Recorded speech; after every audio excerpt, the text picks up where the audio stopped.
Well, I am John Pecora. I am not a resident of Wildomar.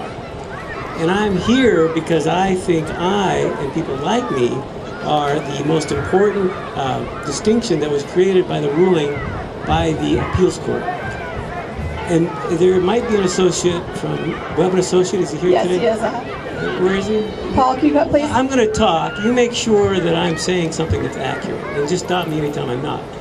From reading the appeals court decision, the issue is not the assessment. It is whether or not the assessment provides a special benefit that is greater than the general public receives. Right. Now, in my case, I am not a resident of Wildomar. So I come to this park voluntarily. I'm using this park, and my benefit is free. I don't have to pay to use this park, whereas the residents here have to pay.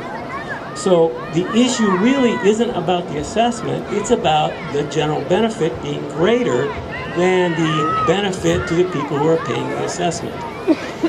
So the issue really is, how do we reverse that? How do we make your benefit greater than my benefit? That is, if that is done, then that should satisfy the ruling of the appeals court. Close? Is that close at all?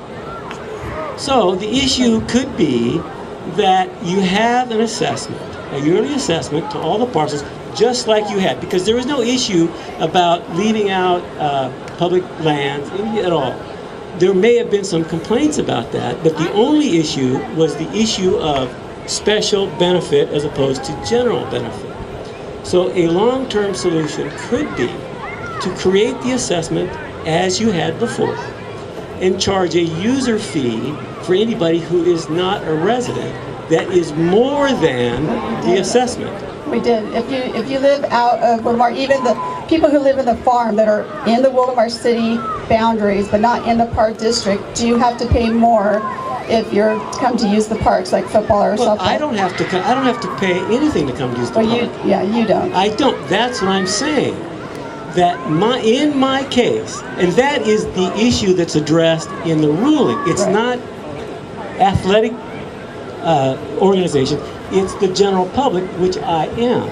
I brought a person with me. I don't think he wants to be associated with me right now, but he also doesn't live in Wildomar. So he's enjoying the use of the park for free. Right. So the issue could be that you establish a user fee for everybody that is not a resident or a property owner that is higher than the assessment.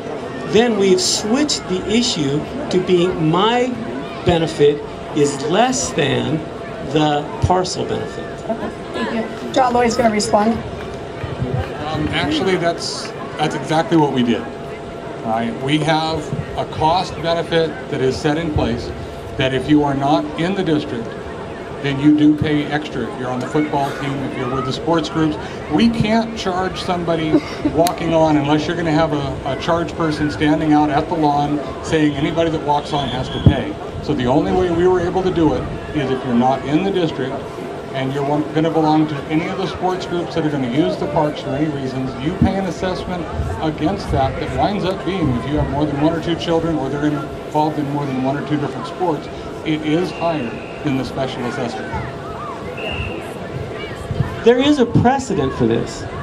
The city of Lake Elsinore charges a $15 lake use fee to use the lake every day. If you use the lake a lot, you can pay a yearly fee.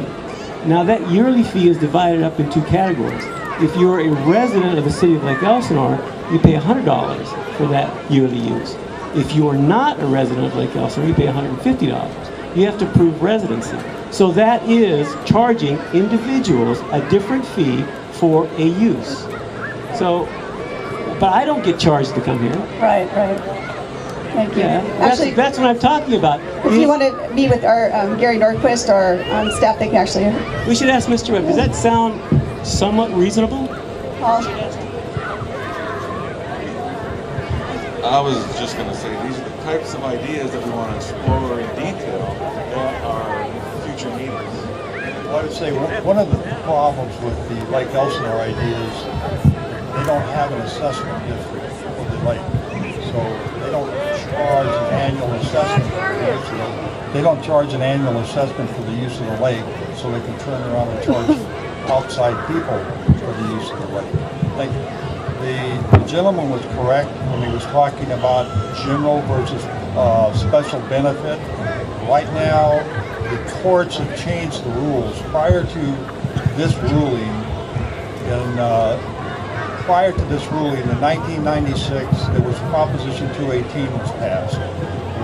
What Proposition 218 required is for the assessment engineer to recognize that there was a general public benefit and provide some kind of mitigation for that. The county did that with this assessment district. They proposed to contribute $75,000 a year for these kind of programs for the parks. However, the courts changed they raised the bar, and they want you to quantify that general public benefit now, which means that we would have to try to figure out, if we did an assessment district, we would need to try to figure out exactly how many people are in this park today, how many are residents, how many are property owners, and determine, okay, what is the general benefit of people who are receiving the general benefit from outside the area, and then who's going to pay for that general benefit? Is the city going to make the contribution, or are the people going to be charged? Now, I don't know if you can have a person standing at the gate checking IDs for every person that comes into the park. So I mean, that's just not reasonable, I don't think.